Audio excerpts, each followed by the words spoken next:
வணக்கம். 2 நாள் முன்னாடி தினமணி நடத்திய திங்க் எடு கான்க்ளேவ் அப்படின்னு ஒரு கான்க்ளேவ். அதில் வந்து அண்ணாமலை அவர்களும் முன்னாள் chief secretary of Tamil Nadu Iraianbu IAS அவங்களும் வந்து பங்கு பெறுறாங்க. அதை வந்து கோஆர்டினேட் பண்ணி பண்ணுறவங்க வந்து தினமணியோட சீஃப் எடிட்டர். ஸோ இந்த ப்ரோக்ராமில் அண்ணாமலை அவர்கள் ஒரு 30-40 நிமிஷம் இந்த டிபேட்டில் வந்து இல்லை கான்வர்சேஷனில் வந்து கலந்துக்கிட்டாங்க. அதில் என்ன பேசிக்கிட்டாங்க அப்படிங்கிற ஹைலைட்ஸ் அது வந்து இங்கிலீஷில் இருந்துச்சு. நான் அதை தமிழாக்கம் பண்ணி அதை தமிழில் அவங்க என்ன சொன்னாங்கிற ஹைலைட்ஸ் பார்க்க போது அந்த வீடியோ இருக்க போது நான் உங்கள் மணியின் கோபி, நீங்கள் பார்த்துட்டு இருக்கிறது பாசிட்டிவ் பாலிடிக்ஸ். ஸோ ஃபஸ்ட்டு நான் அதில் கவனிச்சது என்னன்னு கேட்டிங்கன்னா, ஃபஸ்ட்டு அவங்க வந்து அண்ணாமலை அவர்களை தான் வந்து வெல்கம் பண்ணுறாங்க ஸ்டேஜுக்கு. ஆனால் அவர் வந்து மேடைக்கு போக மாட்டேங்கிறார். அவர் வெயிட் பண்ணி இறையன்பு அவர்களை கூப்பிட்டப்புறம் அவரை முன்னாடி போக சொல்லிட்டு அவர் பின்னாடி போகிறார். ஆக்சுவலி இறையன்பு அவர்களுமே தடுக்கிறார். இல்லை நீங்கள் போங்கன்னு சொல்லி, இல்லை இவர் இல்லை நீங்கள் தான் ஃபஸ்ட்டு போகணும் அப்படின்னு சொல்லி ரொம்ப சீனியர் போல், ஒரு 20 இயர்ஸ் 60 வயசு 58-60 வயசு மேலே இருக்க அவருக்கு. ஸோ அவர் முன்னாடி கட்டாயப்படுத்தி போக சொல்லிட்டு அவர் பின்னாடி வந்து ஜாயின் பண்ணிக்கிறார். பார்த்தாலே தெரியுது அவர் ரொம்ப ரெஸ்பெக்ட் பண்ணுறாரு அவருன்னு சொல்லிட்டு. அப்போது அந்த முதல்ல என்ன கேட்குறாங்கன்னா, இந்த டாபிக் என்னென்னு கேட்டிங்கன்னா, யூத் இன் பப்ளிக் சர்வீஸ். இதுதான் டாபிக். அவர் சொல்கிறார் 2 யூத் ஐகான்ஸ், இவங்களுமே சின்ன வயசில் 20 வயசுலேருந்து இருக்கிறாரு. ஸோ இதே என்பவர்களும் அண்ணாமலை அவர்களும் நம்மகிட்ட பேச போகிறாங்கன்னு சொல்கிறாங்க. நான் இறையன்பவர்கள் பேசுகிறது எல்லாத்தையும் நான் ஸ்கிப் பண்ணிடுறேன். அண்ணாமலை அவர்கள் பேசுகிறது எப்படி நம்ம பார்ப்போம். அப்போ அவர் ஓப்பனிங் ரிமார்க்ஸாக என்ன சொல்கிறாருன்னு சொன்னால், இறையன்பவர்கள் one of the best cadres ஹிஸ்ட்ரியிலே, தமிழ்நாடு ஹிஸ்ட்ரியிலேயே one of the best cadre, chief செக்ரட்டரியாக நிறையா பண்ணியிருக்காங்க அப்படிலாம் அவரை பாராட்டிட்டு அவர் சொல்கிறாரு, எனக்கு வந்து நான் ஒரு கிரிட்டிக்காக இருக்க போகிறேன் இன்றைக்கி பப்ளிக் சர்வீஸ் பற்றி நான் பேச போகிறது. பர்டிகுலர் அவங்க சொல்கிறது சிவில் சர்வீஸ் பற்றி தான் மெயினாக பேசுகிறாங்கன்னு வச்சுக்கோங்களேன். ஸோ முதல்ல அவங்க என்ன சொல்கிறாங்கன்னா, மொத்தம் 13 லட்சம் பேர் பரிட்சை எழுதுறாங்க சிவில் சர்வீஸ்க்கு. ஆனால் 13 லட்சத்துலேருந்து சுருக்கி எவ்வளோ பேரை செலக்ட் பண்ணுறாங்கன்னா 850 பேரை செலக்ட் பண்ணுறாங்க. அப்போ எவ்வளோ பாருங்களேன், 13 லட்சம் 850. அப்போ இந்த 850 பேர் செலக்ட் பண்ணுறதுக்கு ஏகப்பட்ட ப்ராசஸ். அவங்க நிறைய முறை பயிற்சியும் எழுதுகிறாங்க. அப்படி பண்ணி ஃபில்டர் பண்ணி நம்ம வந்து இருக்கிற பெஸ்ட் எடுக்கிறோம். ஆனால் அந்த மீதி 12,99,000 பேருக்கு மேலே வந்து செலக்ட் ஆகப்படுறது இல்லையா, அவங்களோட வாழ்க்கை வந்து நிறைய இளமை, அவங்களோட ப்ரைம் யூத் வந்து வேஸ்ட்டாக போயிடுது. திரும்ப பரிட்சை எழுதுறது, அப்போதான் ரிப்பீட்டேஷன் தானே, எக்ஸாம் திரும்ப எழுதுறாங்கன்னா அதே பரிட்சை திரும்ப ட்ரை பண்ணுறாங்க. எப்படி இருந்தாலுமே அதிகபட்சம் 1200 பேர் தான் அக்காமடேட் பண்ண முடியுது. இன்ஃபேக்ட் 600லேருந்து 1200 பேர் கூட தான் அக்காமடேட் பண்ண முடியுது. மீதி 12,99,000 பேரோட இளமை காலம் வேஸ்ட் ஆகுது என்ற ஒரு ஆதங்கம் எனக்கு இருக்குது அப்படிங்கிறாரு. அப்போது அதுக்கு என்ன பண்ணணும்னா, நம்ம வந்து ஒரு டிராஸ்டிக் ரிஃபார்ம் ஒன்று கொண்டு வரணும். இந்த மாதிரி சும்மா பரிச்சை திரும்ப எழுதுறது அப்படின்னு சொல்லிட்டு. இப்போ ரீசெண்டாக என்ன நடந்திருக்குன்னு சொல்கிறாருன்னு சொன்னால், கேரளாவில் ஒரு சட்ட திருத்தம் கொண்டு வந்திருக்காங்க. பப்ளிக் சர்வீஸ் கமிஷனுக்கு வயது வரம்பு 40 வயசு கொண்டு போயிருக்கிறாங்க. ஸோ 40 வயசு வரைக்கும் அந்த பரிட்சை எழுதலாம்னு சொல்லி கொண்டு போயிருக்கிறாங்க. இன்ஃபேக்ட் அதை வந்து ஓபிசி கேண்டிடேட்ஸ்க்கு வந்து 43 ஆகவும், SC/ST கேண்டிடேட்ஸ்க்கு 45ன்னு சொல்லி சொல்கிறாங்க.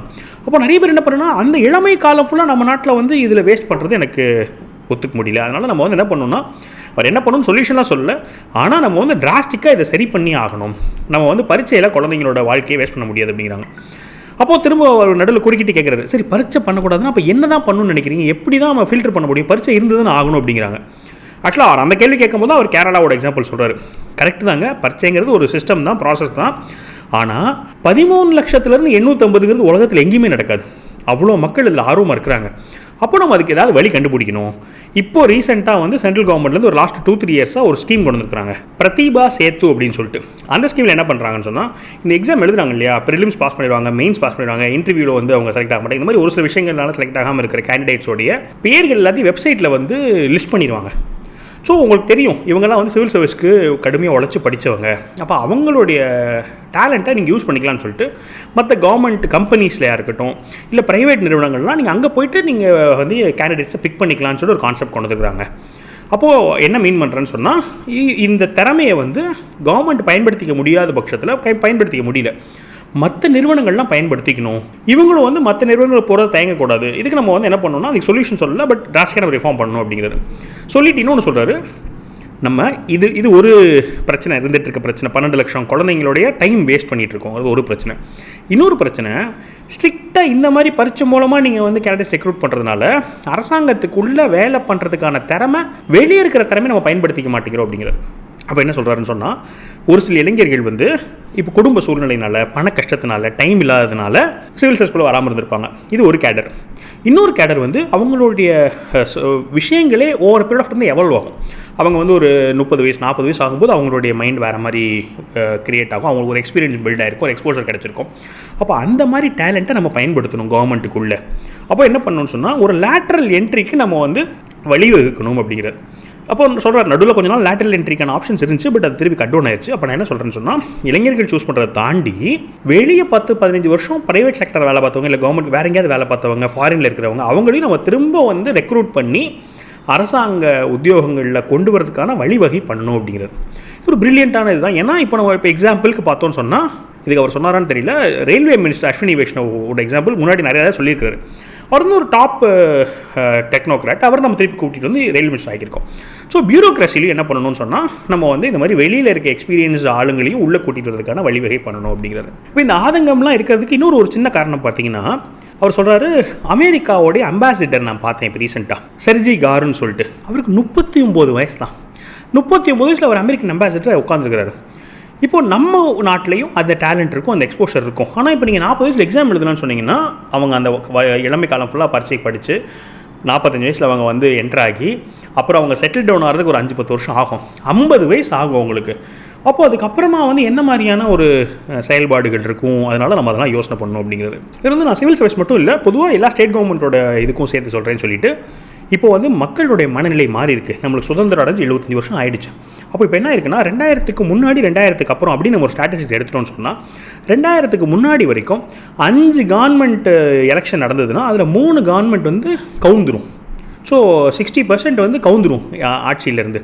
2000க்கு அப்புறம் நடந்த எலெக்ஷன்ஸ் எல்லாத்தையும் நம்ம ஸ்டாட்டிஸ்டிக்ஸ் எடுத்து பார்த்தோம்னு சொன்னால், 7 எலெக்ஷன் நடந்துச்சுன்னா அதில் 5 எலெக்ஷன் ரீஎலெக்ட் ஆகிறாங்க அப்படிங்கிறார். பார்க்குறோம், குஜராத்தில் கன்னியூஸாக ரீஎலெக்ட் ஆகிட்டே இருக்கிறாங்க, சிவராஜ் சிங் சௌஹான் கன்னியூஸாக ரீஎலெக்ட் ஆகிட்டே இருந்தாங்க, சென்ட்ரல் கவர்மெண்ட் இப்போ 3 தடவை ரீஎலெக்ட் ஆகிருக்கிறாங்க, ஜெயலலிதா அவர்கள் 2 தடவை ரீஎலெக்ட் ஆனாங்க. அப்போது அவர் என்ன சொல்கிறாருன்னு சொன்னால், இப்போது மக்கள் வந்து பார்த்து ஒழுங்காக வேலை பண்ணுறாங்களா, நம்ம அவங்களுக்கு திரும்ப சான்ஸ் கொடுப்போம், அப்போ தான் அவங்களால வந்து ஒரு பெரிய ப்ராஜெக்ட் நல்லா எடுத்து பண்ண முடியும், ஒரு ஸ்டேபிளான கவர்மெண்ட் இருக்குங்கிறத புரிஞ்சுக்கிறாங்க அப்படிங்கிறது. பயங்கர ஒரு மேக்ரோ வியூ ஆக்சுவலி. ஏன்னா முன்னாடி எப்படி இருந்திருக்குன்னு சொன்னால், நல்ல பண்ணாலும் அவர் சொல்கிறார், 2000க்கு முன்னாடி கவர்மெண்ட் நல்லா நடந்தாலும் கவுத்திடுவாங்க, தப்பாக நடந்தாலும் கவுத்திடுவாங்க. இப்போ அப்படி கிடையாது அப்படிங்கிறாரு. அப்போ இப்போ என்ன சொல்ல வராருன்னு சொன்னால், இப்போ மக்களுடைய மனநிலை, மக்கள் கொஞ்சம் மெச்சூர்டாக இல்லாட்டி நிதானமாக அவங்களுக்கு இன்னொரு சான்ஸ் கொடுக்கறதுக்கெலாம் அவங்க தயங்குறது இல்லை, ஸ்ட்ராட்டஜிக்கலி ப்ரூவ் பண்ணுது. அப்போ இப்போது வந்து கவர்மெண்ட் என்ன பண்ணலான்னு சொன்னால், போல்டாக டெசிஷன்ஸ் எடுக்கலாம்.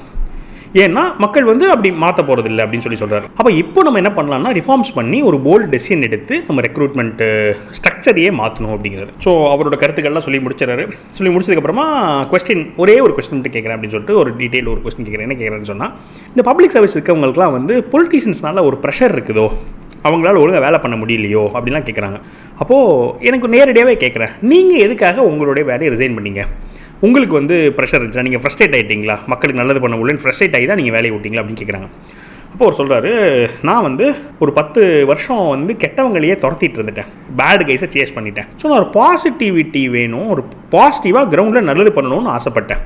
ஸோ நான் என்ன பண்ணேன்னு சொன்னால், போய் சொன்னேன், நான் ரிசைன் பண்ண போகிறேன்னு சொல்லி சொன்னேன். அப்போது சீஃப் மினிஸ்டராக இருந்தவங்க வந்து என்னை கூப்பிட்டு கேட்டாங்க, ஏன் அப்படி பண்ணுறீங்க, நீங்கள் வந்து கன்டினியூ பண்ணுங்கள் சர்வீஸு, நல்லா பண்ணிட்டுருக்கீங்கன்னு சொன்னாங்க.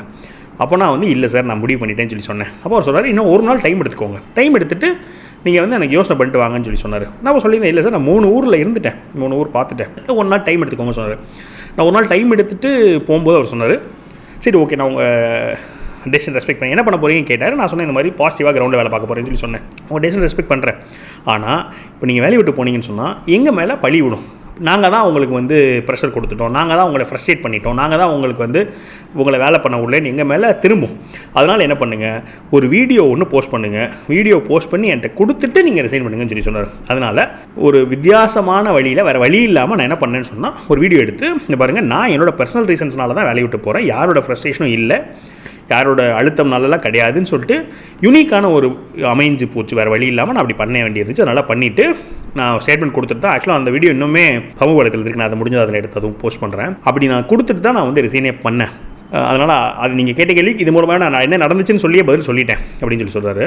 ನಾನು ಜಸ್ಟ್ ಬಂದು ನಮ್ಮ ಸನ್ಮಾನ್ಯ ಮುಖ್ಯಮಂತ್ರಿ ಎಚ್ ಡಿ ಕುಮಾರಸ್ವಾಮಿ ಸಾಹೇಬರು ಭೇಟಿ ಮಾಡಿ ರೆಸಿಗ್ನೇಷನ್ ನಾನು ಸಲ್ಲಿಸಿದ್ದೀನಿ. ಕರ್ನಾಟಕದಲ್ಲಿ ಕೆಲಸ ಮಾಡಿ ದೊಡ್ಡ ಒಂದು ಹೆಮ್ಮೆ. ನಮ್ಮ ಕರೆಂಟ್ ಮುಖ್ಯಮಂತ್ರಿ ಕುಮಾರಸ್ವಾಮಿ ಸಾಹೇಬರು ಅವರನ್ನ ಅವರೇ ಬೆಂಗಳೂರು ತಗೊಂಡು ಬಂದಿದ್ದು 8 months ಆಫ್ ಫ್ರೀಡಮ್ ಕೊಟ್ಟು ಕೆಲಸ ಮಾಡಿಸಿದ್ದಾರೆ. It's a privilege to work under this kind of chief minister. I feel very happy. State ಅವ್ರಿಗೂ ನಮ್ಮ ಗೌರ್ಮೆಂಟ್ ಅವರು ಎಲ್ಲರೂ ಕೂಡ ಧನ್ಯವಾದಗಳು. ಐ ಬಿ ಮಿಸ್ಸಿಂಗ್ ಕರ್ನಾಟಕ ಅಂತ ಹೇಳಲ್ಲ, ನಾನು ಇಲ್ಲಿ ಇರ್ತೀನಿ, something I be doing here ಅಂತ.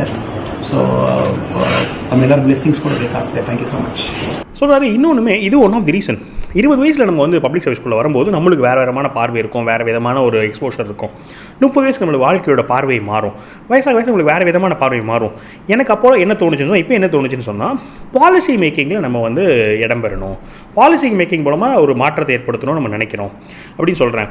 இப்போ ஒரு எக்ஸாம்பிளுக்கு அப்படின்னு சொல்லிட்டு நடுவில் சொன்னதை நான் இப்போ நான் ஒரு சொல்கிறேன். இறையன்பு சார் இருக்கார் இல்லையா, அவரை வந்து நம்ம அரசாங்கம் முழுமையாக அவரை வந்து ஃபுல்லாக பயன்படுத்திச்சா அப்படின்னு கேட்டிங்கன்னா இல்லைன்னு தான் சொல்லுவேன். அந்த மாதிரியான ஒரு பிரச்சனைகள் இருக்குது. அப்போ இன்னொரு சஜஷன் எனக்கு என்னென்னு சொன்னால், இந்த பப்ளிக் சர்வீஸில் இருக்கவங்களால நடுவில் வெளியே போயிட்டு திரும்ப வர்றதுக்கான வாய்ப்பு இருக்கணும் அப்படிங்கிறார். ஆக்சுவலாக இப்போ நியூ எஜுகேஷன் பாலிசியில் அந்த திட்டம் இருக்குது. ஸோ அவர் என்ன சொல்கிறாங்க, பப்ளிக் சர்வீஸ்லையுமே ஒரு 10 இயர்ஸ் வேலை பார்க்குறாங்கன்னா அவங்களுக்கு வெளியே போயிட்டு ப்ரைவேட்லையோ இல்லை வேறு ஏதோ ஒன்று பண்ணிவிட்டு திரும்ப அவங்களால சர்வீஸ்க்கு வர முடியறதுக்கான ஸ்கோப் இருக்கணுங்கிறது. அப்போனா அவங்களும் எவால்வ் ஆவாங்க, அவங்க வேலை பெட்டராக இருக்கும், ஓவராலாகவே பெட்டராக இருக்கும்னு சொல்லிட்டு அவருடைய விஷன் அண்ட் பார்வை எல்லாத்தையும் ஷேர் பண்ணியிருந்தார். பாலிடிக்ஸே கலக்கலை, எந்த அரசை பற்றியும் பேசலை, எந்த அரசியலும் பேசலை, யூத் ஃபார் பப்ளிக் சர்வீஸ். அதில் ஒரே ஒரு பாயிண்ட் சொன்னேன். என்ன சொன்னார்னா, கர்மயோகம் மக்கள் மனசில் வரணும்.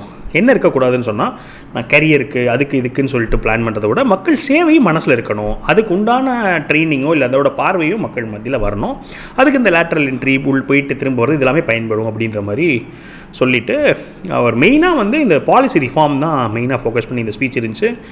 ரொம்ப நல்ல திங்கிங் லீடர் அப்படின்னு சொல்லலாம். இருக்கிறது அப்படியே ஃபாலோ பண்ணிகிட்டு இருக்காமல் புதுசாக பண்ணணும், சரியாக பண்ணணும், ஒரு மாற்றத்தை ஏற்படுத்தணுன்ற ஒரு என்ன பண்ணாலும் அதை பண்ணுவார் போல். ஸோ நல்லா இருந்துச்சு. ஸோ இதான் வந்து இந்த வீடியோடைய அப்டேட்டு. நான் வந்து நம்ம அண்ணாமலை டுடே பொறுத்த வரைக்கும் ஒரு சிலருக்கு மட்டும் நான் சொல்லிக்கிறேன், 2-3 நாள் போட முடியல. அப்போ நான் யோசிச்சுட்டு இருந்தேன், ஏன் நம்மளால் டெய்லி போட முடியல, இப்போ டெய்லி ஏன் போடல அப்படின்னு யோசிச்சுட்டு இருந்தபோது இந்த மாதிரி ஸ்பீச்சஸ் இருக்குது இல்லையா, இப்போ இது ஒரு 40 மினிட் ஸ்பீச், அப்புறம் இதுக்கப்புறம் ஒரு இன்டர்வியூ இருக்குது. அப்போ இந்த ஸ்பீச் இன்டர்வியூவில் நான் கேட்காம இருக்கும்போது என்ன பண்ணிடுறேன்னு சொன்னால், அடுத்த நாள் வந்து அதை கவர் பண்ண முடியறதில்ல. அதனால் இப்போ நான் என்ன யோசனை பண்ணியிருக்கேன்னு சொன்னால், டெய்லி மார்னிங் நம்ம போட்டுட்ருக்கோம் இல்லையா, டெய்லி மார்னிங் அண்ணாமலை டுடேயில் அப்டேட்ஸ் மட்டும் போடலாம்.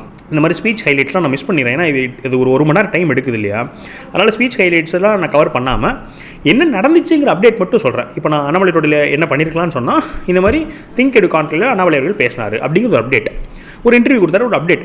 இந்த அப்டேட் மட்டும் கொடுத்துறது நான் கரெக்டாக காலைல போட்டுருப்பேன்.